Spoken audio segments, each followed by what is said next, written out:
All right, welcome back. Welcome back. This is the sick edition of Take What You Can, sponsored by Dayquil, NyQuil, and anything that can keep me alive during the day or at night.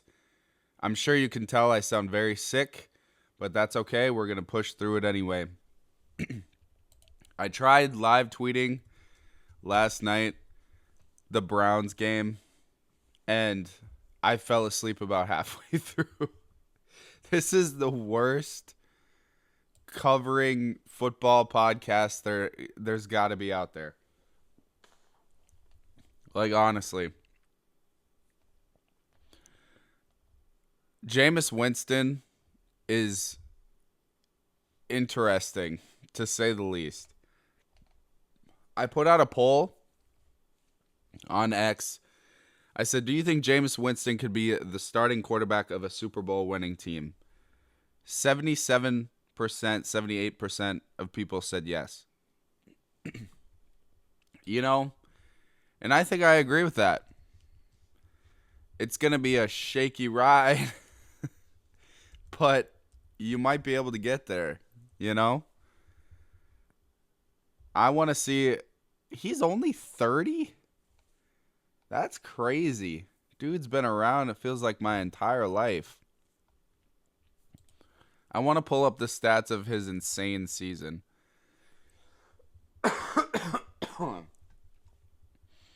Quick ad break for sponsored by coughing. Um, where is it here? Yeah. Oh my gosh. When he was 25 in 2019, he had 5,109 yards, 33 touchdowns, and 30 interceptions. How many fumbles? He was sacked 47 times. Holy cow. It doesn't say it's fumbled, but holy cow. If you just, I know it's a lot of interceptions, but like if you cut the interceptions down by a third, that's like an MVP season right there. Sacked 47 times is crazy. That's absolutely crazy. But I don't know, like I posted, I'm like, the teams Jameis Winston is on love him because always believes in the guys around him. He always gives them a chance, even if he throws an interception or looks worse doing it. So true. Of course, I agree with what I said. Like, he really is, he's going to try to get it to you. Doesn't matter how wide open you look or not. He's going to try to get it to you. He's an interesting dude, man. But yeah, I just want to go through the teams that I think, as constructed, you take the quarterback out, you put Jameis Winston in. Can he win you a Super Bowl? And like, let's think about it like he's going to throw a lot of interceptions. Right? So let's say, because right now he's got, 11 touchdowns, 7 interceptions. It doesn't look like that ratio is changing very much. Let's just say a season he throws 4,000 passing yards, 33 touchdowns, and 22 interceptions. Let's say he throws like 22. We're going to give him the 5-year range. We're going to give him a little bit of grace. What teams would he win a Super Bowl with that kind of stat line? The Bills? No. The Dolphins? No. The Jets? No. Patriots? No. Washington? No. Cowboys? No. Eagles? I think he would. You put Jameis Winston on the Eagles, that's a crazy team, by the way. Um, Led by Jameis Winston. Yeah, he would win. Giants definitely not. Bengals no. Browns no. Oh, he's on him right now. Ravens. I don't think he would. Steelers, I think he would. Mike Tomlin might just kill him in the process, though. That's the only reason they wouldn't win it, is because Mike Tomlin might kill him before he gets to the Super Bowl. Um, Bears, no. Lions, no. Lions. No. I'm just treating the Lions like they're nothing. Lions, yeah. I think he probably could. Packers, no. Vikings, maybe. Colts, no. Jags, no. Texans, no. Titans, no. Bucks, his former team, no. Falcons, no. Panthers, no. Saints, no. Broncos, no. Chargers, no. Chiefs, no. Raiders, no. 49ers, as they currently are, definitely not. Maybe when they're all healthy, yeah. Rams, no. Seahawks, no. So we basically have the Eagles, the Steelers, the Lions, and maybe the Vikings, which seems to be a theme with, would this quarterback win with these teams? I mean, you really just got to have a great situation. I just don't know how many teams want Jameis as their starting quarterback because they know he's going to turn the ball over a lot. But the team's going to love him, and he's going to score a lot of points. It's just like, can your team overcome the turnovers, and is your defense good enough where they can like still make stops in short, like with short yardage left? Like, say he's throwing an interception, they get the ball at like the 30-yard line, 30 yards away from the touchdown, from the end zone, from the touchdown. I am sick. From the end zone, like, yeah, your defense has got to be pretty good to be able to stop them, and they got to understand that that's going to be a part of it. They can't get upset every time. As long as they're winning, they can't care. So, yeah. Yeah. Huh. Jameis Winston, man. Jameis Winston. I'm going to pull up this game here. Browns versus Broncos. This game was insane. How did Bo Nix do? I don't remember him doing that good. Yeah, no, 18 to 35, 294, 1 touchdown, 2 interceptions. He really didn't do that good. Marvin Mims is underrated. Cortland Sutton, Troy Franklin, I like him. They're all underrated. These are all wide receivers I really liked coming out, and they're just really underrated. And you can see why Sean Payton would take them. Yeah, Jameis Winston. Typical Jameis Winston, you know. Typical Jameis Winston stat line. I can't even laugh. 34 of 58, 497, 4 touchdowns and 3 interceptions. Holy cow. And then you look at Jerry Jeudy had 9 catches, 235 yards and a touchdown. Yeah, when I was watching the game, Jerry Jeudy was catching every single pass. It was insane. How many fantasy points is that? 23 plus 9, 32 plus 6. It's 38. Dang. Bro went off. That's insane. That is absolutely insane. I can't believe I just love watching Jameis Winston play football. He's so, like, if the dude can just chill on the turnovers, then everything would be okay, but it also kind of takes away from the other stuff that he has, you know? But yeah, it's hard. It's really hard. Why is Josh Allen trending? Did something happen to him?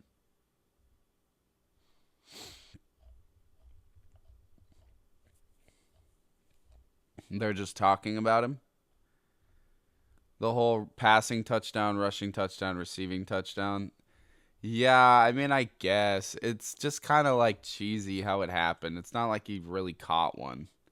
That play was really cool, and I really like Josh Allen. I got him on my fantasy team. I was happy about it. But I don't know. It was kind of cheesy to say that's how he got it. Some of these pictures of him in the snow, though, are awesome. But, yeah.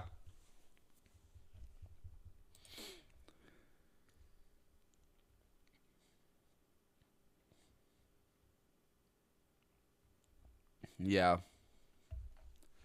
Interesting. Sorry, I'm just like reading martial law in South Korea. Good Lord. Why is Mattress Firm trending? Is something happening to Mattress Firm?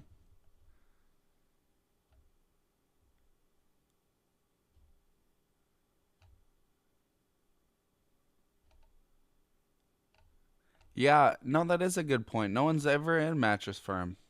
Is it money? Everyone's like it's money laundering. Huh. Wouldn't it be funny if our government like laundered money through Mattress Firm? I will die laughing. I'm literally going to die from laughing. All right, back to football. I guess we can just look at some of the matchups coming up on we could look at the Thursday night football game. That's going to be a really good game. Packers versus Lions. I mean, I know these teams really well. I'm going to pull up the lineups on both sides here and compare.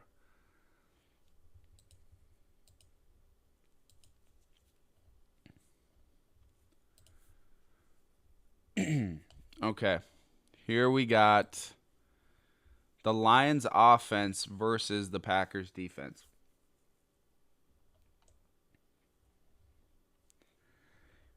The Lions offense clearly has the upper hand here. It's not even close. At least talent-wise. I'm going to pull up Pro Football Reference, see where they're ranked in defense. Because I don't believe they have a great rushing defense. Or a run defense, sorry. That being the Packers. Let's pull it up here. 2024.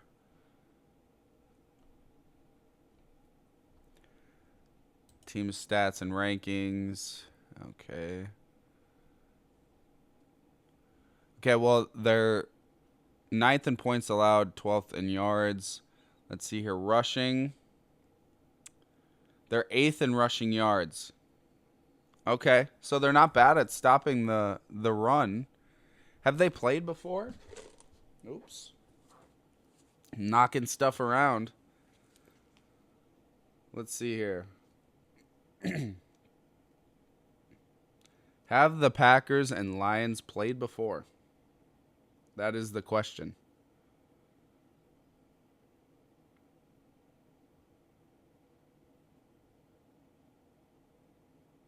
Yes, they have. Okay. So the Lions won, I believe it was in Green Bay. Yeah. So Jared Goff was 18 to 22 for 145, a touchdown. That was when all he had to do was complete passes and they could win. Jahmyr Gibbs and David Montgomery did not too bad.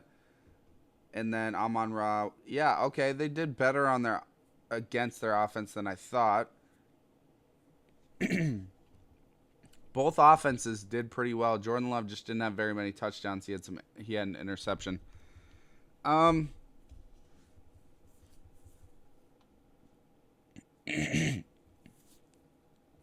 This is what I'm thinking about. So I just can't get over the talent that the Lions have on offense. And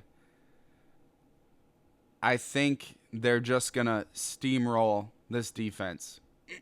Because I don't think the Packers defense has really, like, they're good statistically, but I don't think, like, pound for pound, they're really that scary. But here, let's pull up the Packers offense and Lions defense.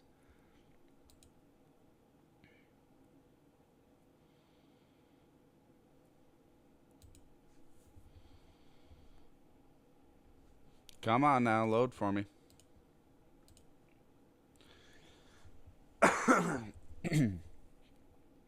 The worst thing about this is that the next episode I'm also recording today, so it's gonna sound like this still. But that's all right. Even the Lions defense matches up pretty well, at least in the run game. The pass game, maybe not as much.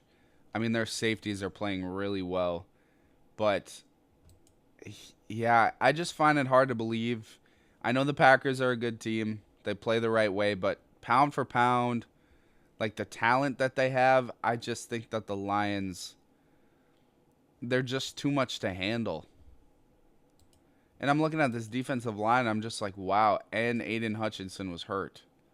Like, that's crazy. They've got DJ Reader, Aleem McNeil, Zach Pascal, Zadarius Smith. They probably wouldn't have had Zadarius Smith if Aiden Hutchinson wasn't hurt, but still. I mean, yeah, I think this Packers team's going to struggle. And this is at Ford Field.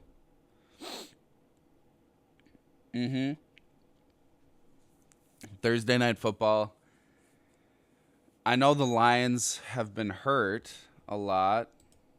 I also think Josh Jacobs is kind of hurt with a leg injury. Taylor Decker's questionable. Carlton Davis is questionable. DJ Reader is questionable. Okay. They got some serious injuries on both sides.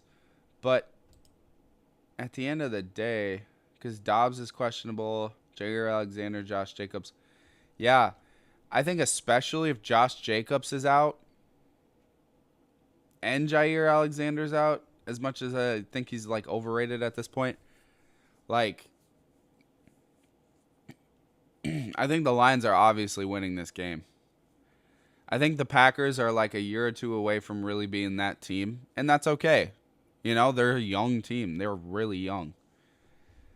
They, like, their whole offense is just, they're all very new to the league. Very, very new. So I'm going to go Lions in this game. That's what I'm going with. Yeah, I think it'll be close. But the Lions might might pull away at the end. That's what I'm thinking. And in terms of like week 14 predictions, that's probably what I'm going to stick with for this episode. The next one, I'll probably go more into the next games. Let's see here what else we got going on. There is more and more coming out about the draft. That is interesting. I am on PFF. They have a 3-round mock draft. They got the Jags taking Travis Hunter. They've got the Raiders taking Shedeur Sanders. They've got the Giants taking Cam Ward. They got the Patriots taking McMillan from Arizona. Panthers Mason Graham from Michigan. Jets Will Johnson from Michigan. Titans Kelvin Banks from Texas. Browns Will Campbell from LSU. Saints Abdul Carter from Penn State. And Bengals Malachi Starks from Georgia. And then they have Ashton Genty going at 13 to the Cowboys. Wow, wouldn't Jerry Jones love that? I really think he would love that. I'm going to keep going down, see if anybody sticks out.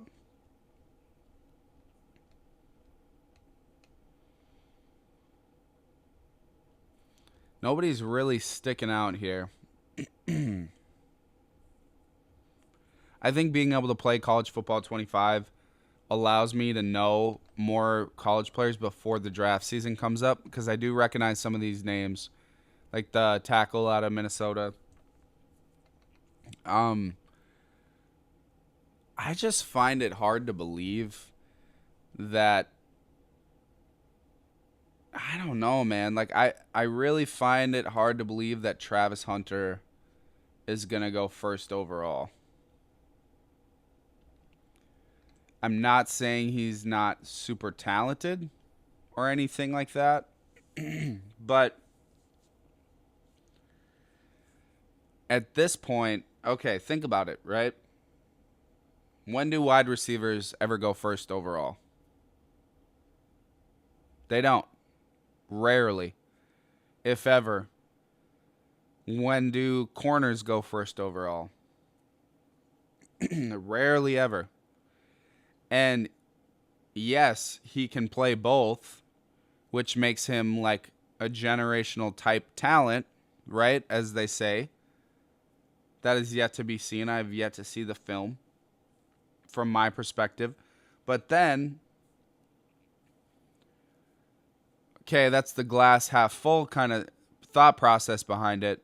The glass half empty thought process, which I'm sure I think a lot of NFL GMs think about it this way, is, well, I'm not even sure if he can play either at the level he needs to, like they're saying he could be drafted at.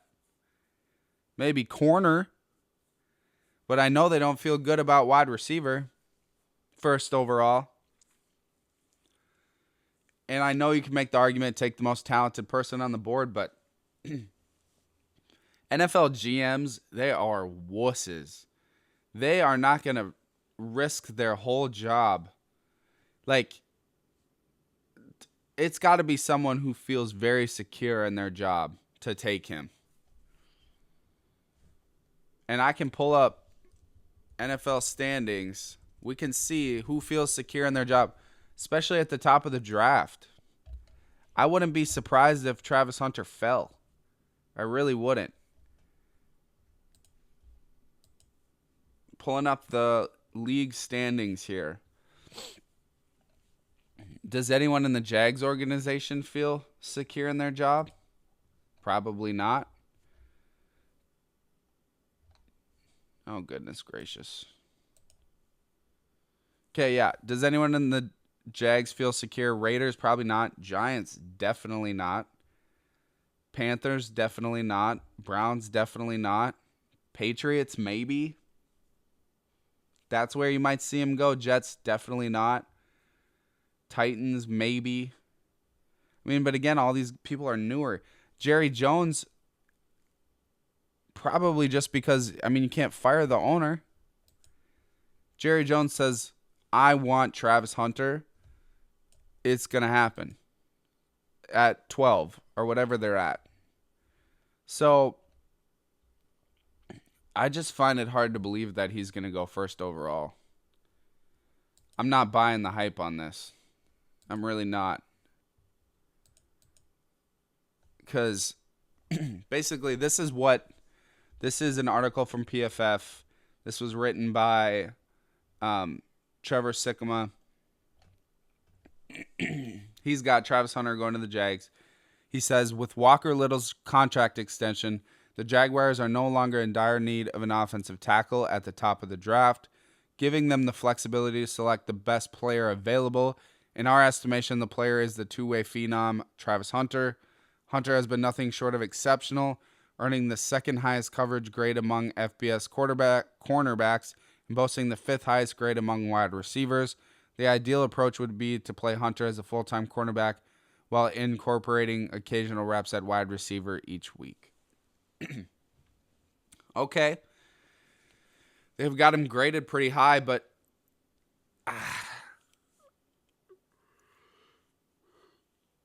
are the Jags really in a position to take best player available? I mean, let's look. I don't know if they are.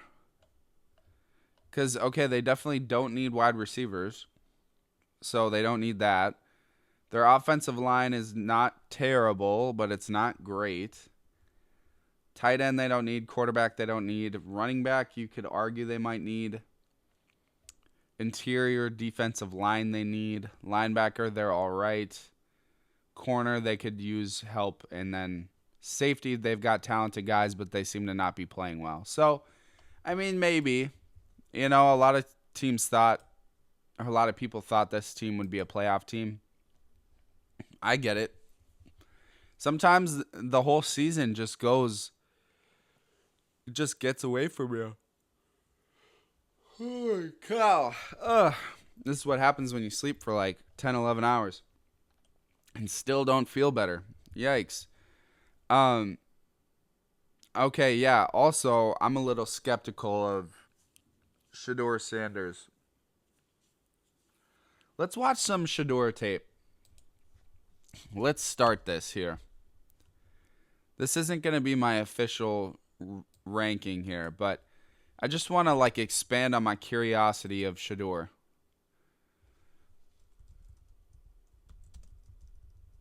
Because anytime this year, you can't buy into the hype right away. Okay, this is him versus Baylor.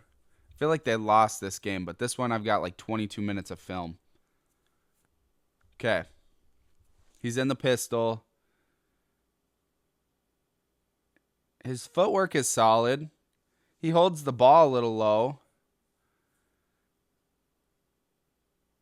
Okay, his footwork, it's better than most. When he plants his back foot, his feet kind of get too wide. And he looks kind of slow when he's moving. It's weird.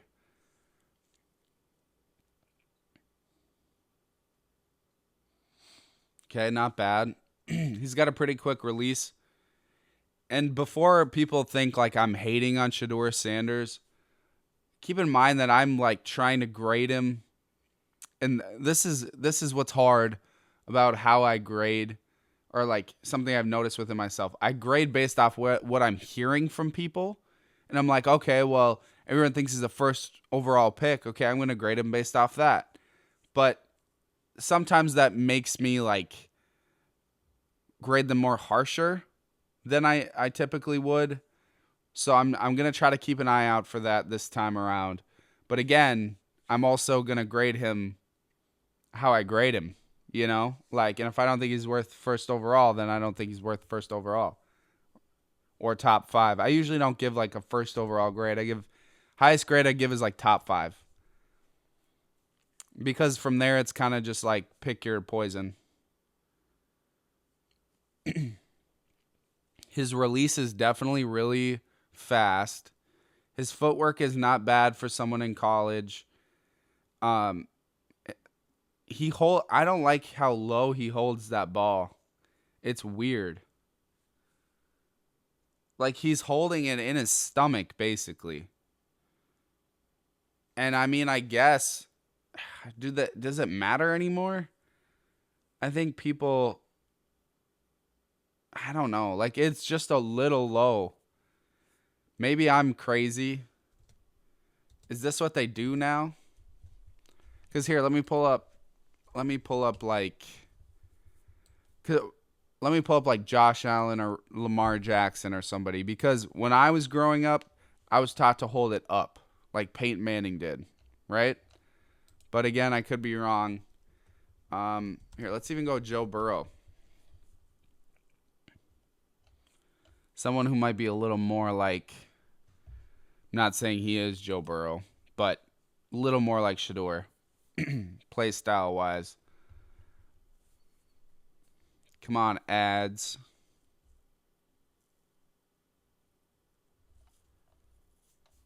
Come on, ads.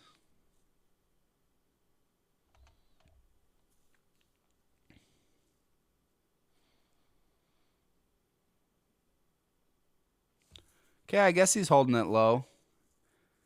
It just does seem a little low still with Shedeur. I feel like if you touch your own stomach, I feel like, or your own abdomen, right?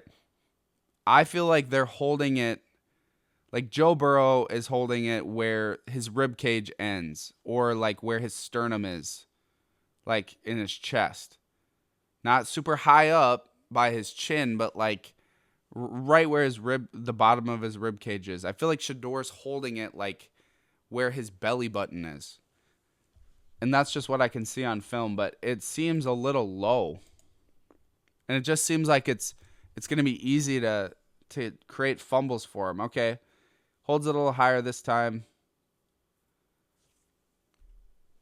He has pretty good escapability. He does look a little slim, which isn't always my favorite for quarterbacks.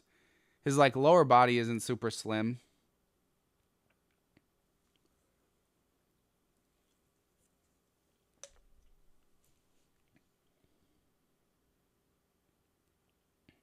His footwork is a little slow and choppy at times. Like you can tell he's still not super comfortable. He doesn't really step up. He kind of like once he does his drop back, he kind of chops backwards again.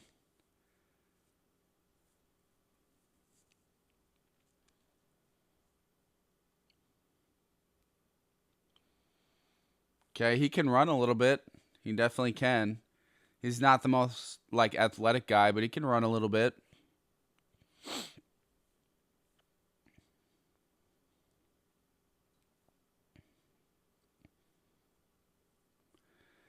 I mean, I also haven't seen like any impressive NFL throws. That's the thing. And I think that's the thing about Shedeur that makes me feel a little hesitant because like a lot of it is like he's athletic and he's got a quick release and he's accurate at times, especially with like short passes. But it's like where are the NFL throws? See, accurate throw on the check down. Okay, we got a deep ball here. Okay, good throw. Really good throw. Really good throw down the baseline. Good catch, too. Really good catch.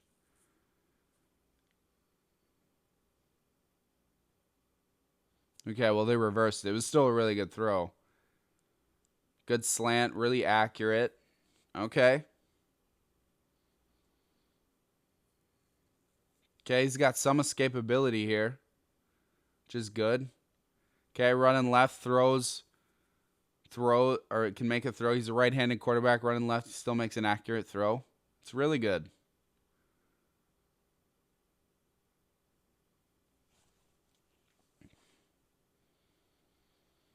Yeah, really good body control. Really good accuracy. Okay. Again, that footwork is a little choppy. He likes to back up a little too much, but most college quarterbacks do. Underthrows a guy on a deep post, but he gets the flag from it. You'll take it. I think it's just he doesn't step into his throws like downfield a lot. He almost tries to like he's kind of like me when I throw a deep ball. Like he's trying to like shoot it in there like it's a basketball. Like he's trying to do a fadeaway. And to me, if I know myself and I can kind of project onto him, like it just seems like he's not as confident in his deep ball. Because if he was, he'd step into it more. Like he steps into a lot of short throws, at least if it's like on platform.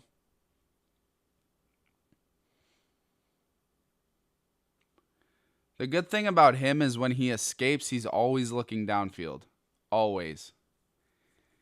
He kind of throws into sticky situations more than you probably would like. But he always keeps his eyes downfield. He tries to go forward when he's scrambling if he can. That's smart. You know, we see with Caleb Williams.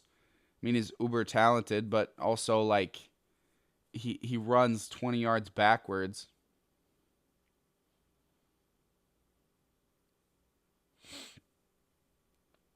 He tries to give his guys a chance when he's getting blitzed, and he throws a fadeaway kind of shot. He likes to throw across his body a little too much. He definitely has that confidence, which isn't bad.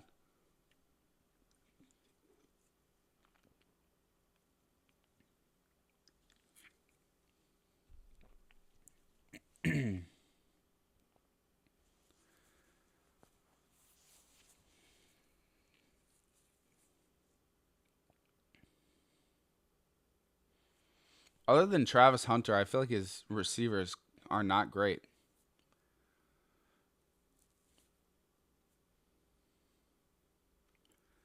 Again, his footwork just gets really choppy when he's got people bearing down on him. He's really good at escaping, breaking tackles. He is a little Joe Burrow-ish, but he definitely ain't Joe Burrow.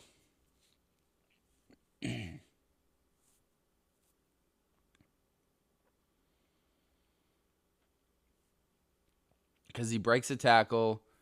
He's running right, he breaks a tackle, runs left, gains like 10 yards or so. It's a good play, gets the first down.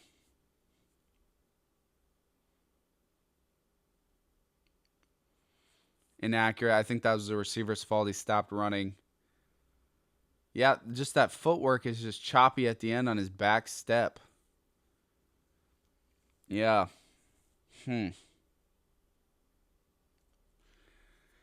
Do I think, I mean, I'd have to watch more, but just off first glance, like, do I think this is first overall pick? No. Definitely not. Was this film as good as Caleb's last year? No. Was it as good as even Anthony Richardson's or CJ Stroud's last year? No. He's better than I originally thought. I think in my brain, he kind of, like, he was kind of along that Bryce Young mold of not super, like, physically talented, but just gets a lot of short passes. That's kind of how I thought of him. But I mean, obviously, he's more than that. That touchdown to Amarion Miller was crazy.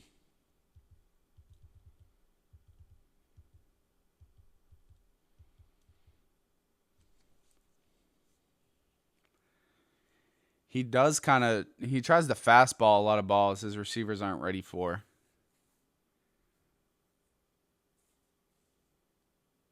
He is the footwork is just a little choppy. Like, is this Joe Burrow when he came out? No.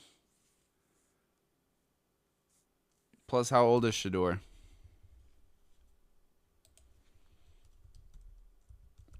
I'm not going to sit here and act like this does not matter. You know? I think it absolutely does. Like, their age absolutely matters. I know that quarterback, it doesn't matter as much, but to me, you're kind of thinking to yourself, it's like, okay, well, physically, they're kind of reaching the peak of their ability here, physically. And for some quarterbacks, that matters. For someone like Shedeur, it might not matter as much, but he's going to be 23 by the time he's drafted. And also, when someone's older, they are more cognitively developed.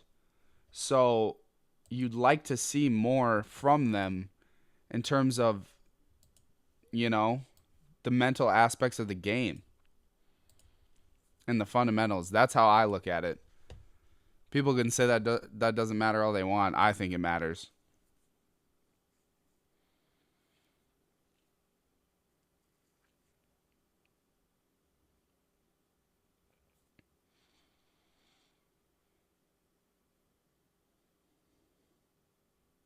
Yeah, I'm not seeing first overall pick.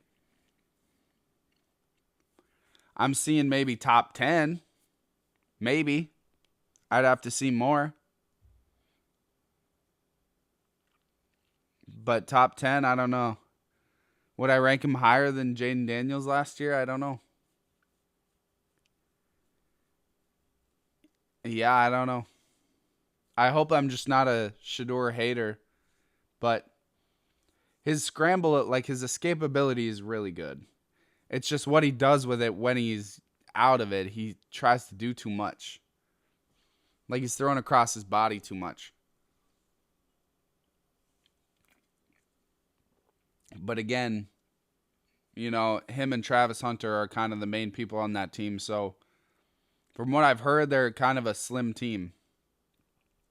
And they're not very deep. So I mean, he might feel like he has to play hero ball. I mean, you can tell by the way he plays, he probably does feel like he has to play hero ball.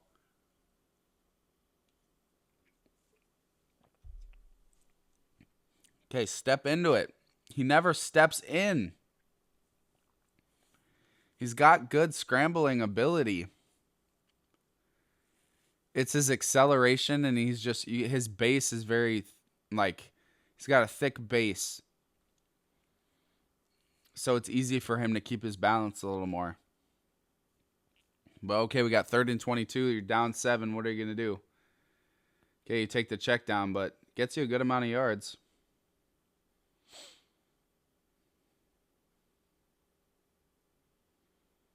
He's a little...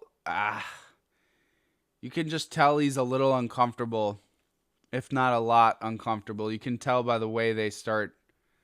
When quarterbacks start, bouncing up and down, sporadically, and they don't look comfortable, it means they don't trust their offensive line.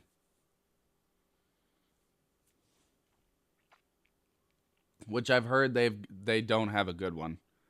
I have heard that.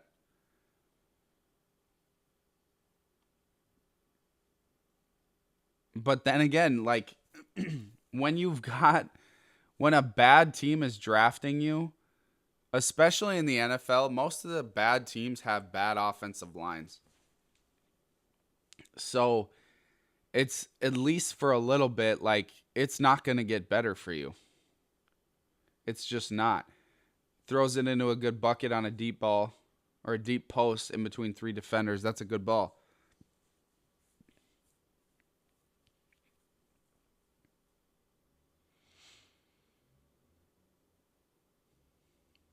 But even, I don't know, he's throwing the ball a lot.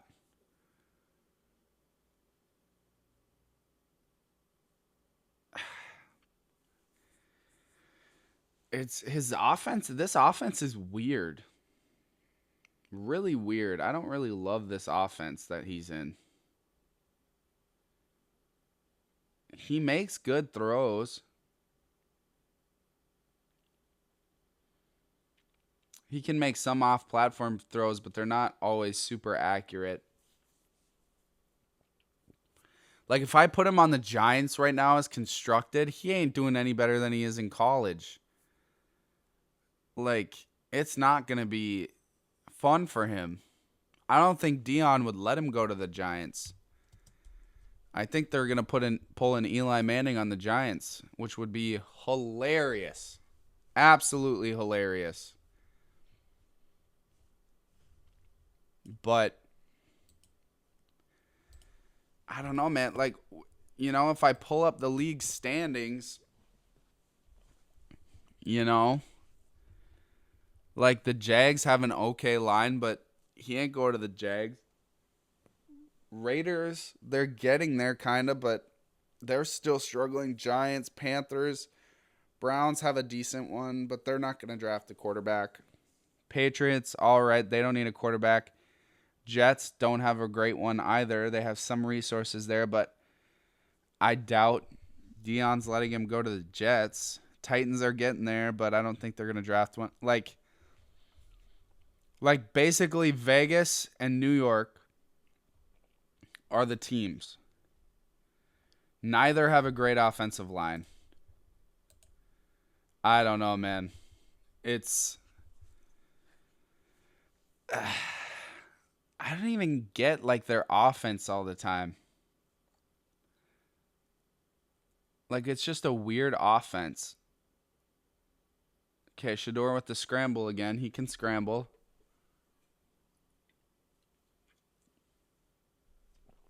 It's an underrated aspect of his game for sure. He does keep his eyes downfield, which is good. Again, the footwork is weird.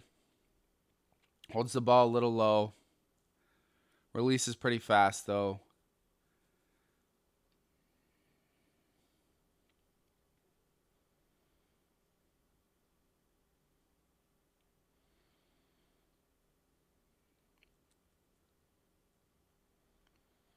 I can't tell if Chris Sims definitely ain't putting Shedeur as his number 1. I don't care who else is in there. I know Chris Sims' thoughts aren't the end all be all, but this ain't Chris Sims kind of guy. He just, even when he's running, like, he holds the ball out. It's just like, he's really talented. Is he, though? I don't know. Like, I don't know how to feel about this guy. I'm leaning, like, towards top 15 grade.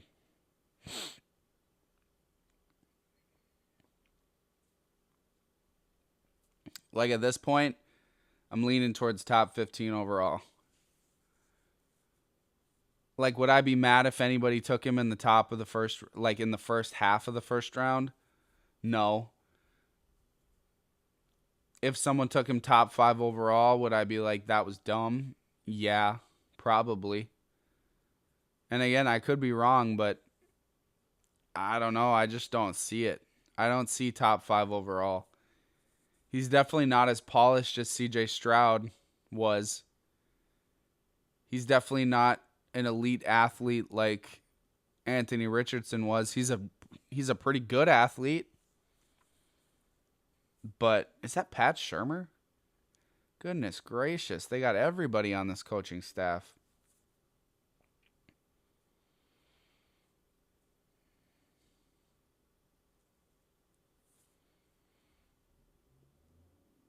It's so weird. Okay.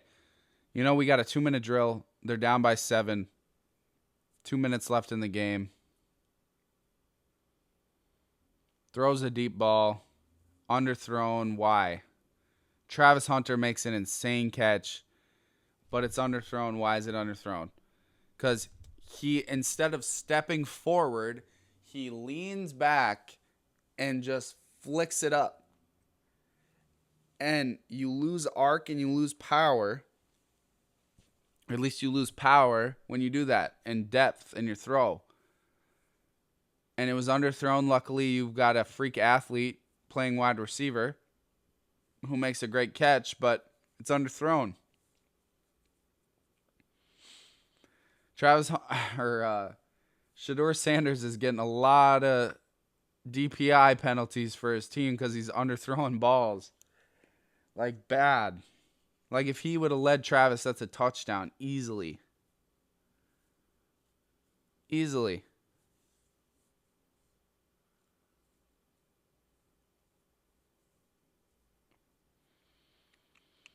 Yeah, man, these Colorado boys, I don't know.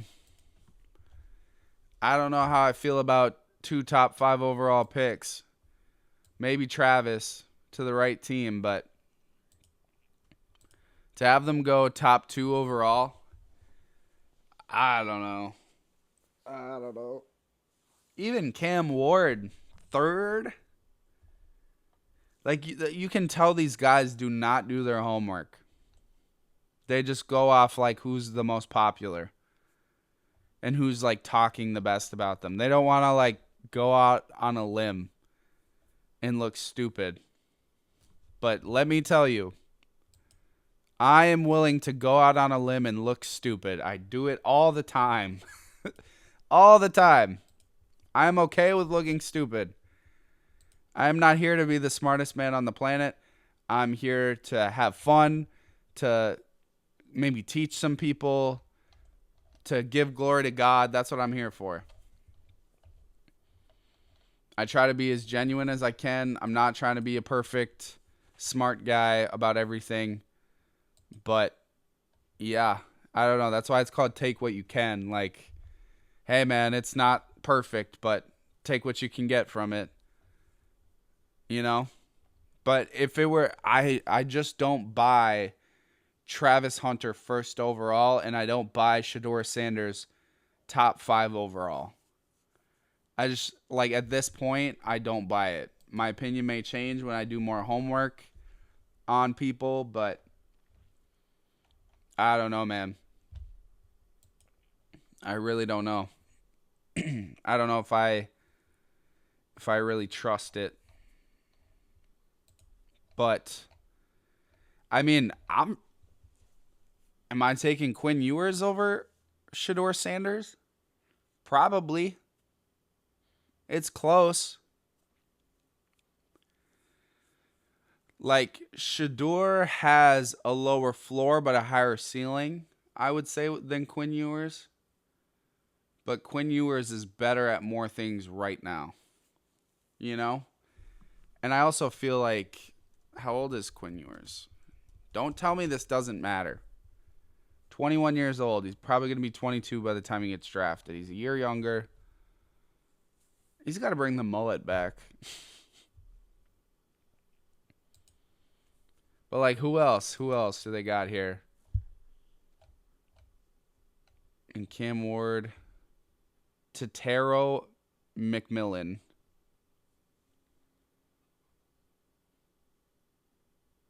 He's 6'6"? Holy cow. Holy cow. Tetairoa McMillan. This is why I love the draft. Because as soon as you get a sense of who teams really are, you're like, okay, well, now we got to fix the problem. You know what I mean? And how do we fix the problems? We look at the draft. So once we get into this season of like, okay, well, there's no more hope for certain teams, you know, where do we go from here? Okay, I got Tetairoa McMillan versus K-State 2024 here. This will probably be the last person we break down before we end the podcast. I feel like I'm already sounding better. I'm just so congested. It's all like in my face. I'm ready for it to just be... Holy cow. Holy cow. Okay, so this must have been like week 3. Because week 1, he had 10 catches, 304 yards, and 4 touchdowns. Holy cow. Then week 2, he had 2 catches for 11 yards. At least it averages out good, you know? What number is he? Number 4? He's got the crosses on his face. Let's go. I'm a believer. Holy cow. Holy cow. You're that big and you're moving like that, dude? Holy cow.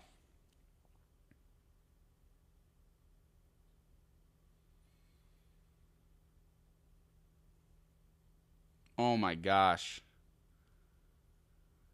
He does look like Mike Evans. I haven't seen someone this big move like this in a long, like, since Mike Evans.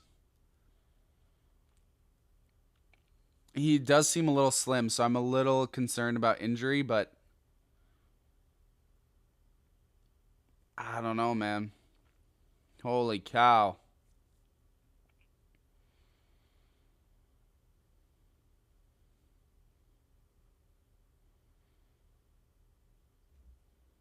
I hate that he didn't even try to block. I hate when receivers don't try to block on run plays.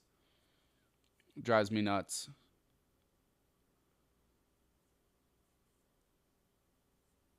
Yeah. Oh my gosh. He's lining up in the slot and burning guys. That was a terrible throw. He burned a slot corner. Holy cow. 50-50 catch like it was nothing. This guy's a freak.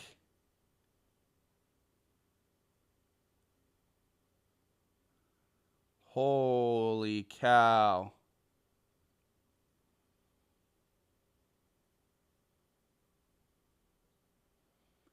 Now, these are the kind of guys. These are the kind of guys that you get excited about. Holy cow, dude. This guy's a freak. He's like already way better than Travis Hunter at playing wide receiver from what it looks like. Again, I haven't fully deep dived into... See, for Travis, I'm going to have to watch like 6 games because I'm going to need to be able to see both. I mean, maybe not 6, but like, I don't know. Travis Hunter is going to be a weird one to look at.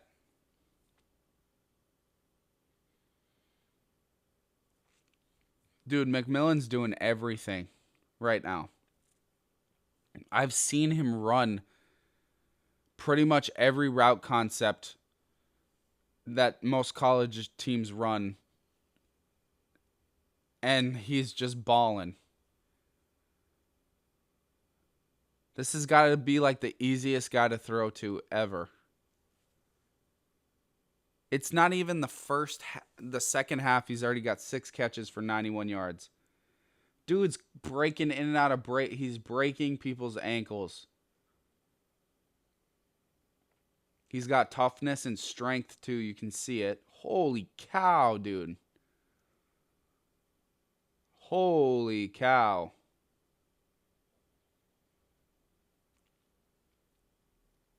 My jaw is just like to the floor right now. You don't see guys like this very often. You don't. Holy cow.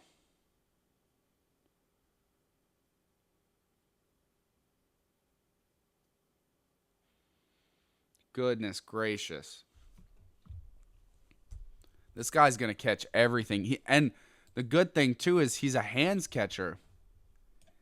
Like, he's not a body catcher.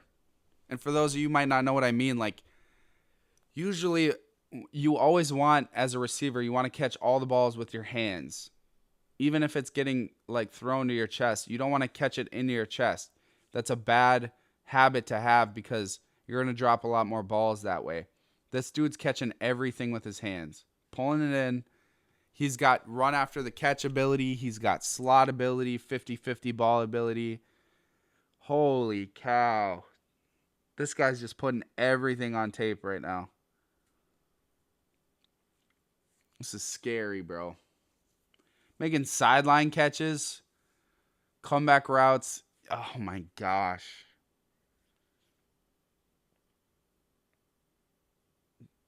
Now it just becomes, is there injury history, you know? How old is this guy? You know, because that does play a factor. I don't care what anybody says. Tetairoa. I don't even know how to say it. Tetairoa McMillan. He's 21. Okay. Holy cow. Injury history. If he's got one. Lower leg injury.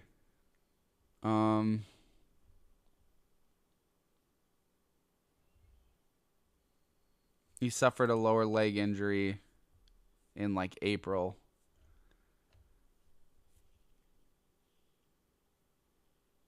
But yeah, oh my gosh. This guy's insane.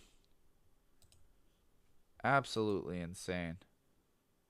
He looks totally different from like, he's got a picture of him with like dreads almost. He looks like a baby. He looks like a different person. Holy cow.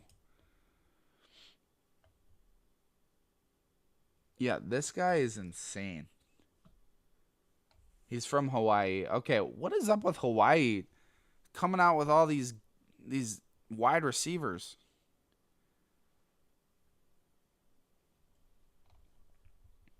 This is insane, dude. Yeah, this is the kind of guy that should go top 5 overall as a wide receiver. This guy's better.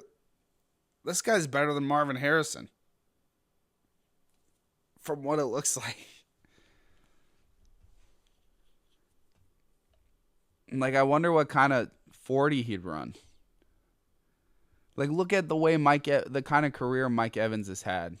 And this guy is, like, along the same echelon as Mike Evans. Because speed doesn't matter as much when you don't have to create separation all the time, which he can, but you don't always have to create separation when you're bigger than everybody. You can just hop over him. That was the great thing about Randy Moss, too. He's going to catch it over you, and he's going to outrun you.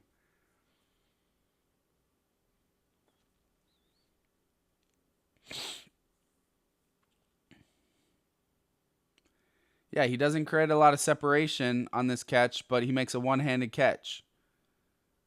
Which they're not calling a catch because he was out of bounds, but it looked like one. Makes a one-handed catch. That looks into me. If not, it's really close. Either way, it's a really athletic play.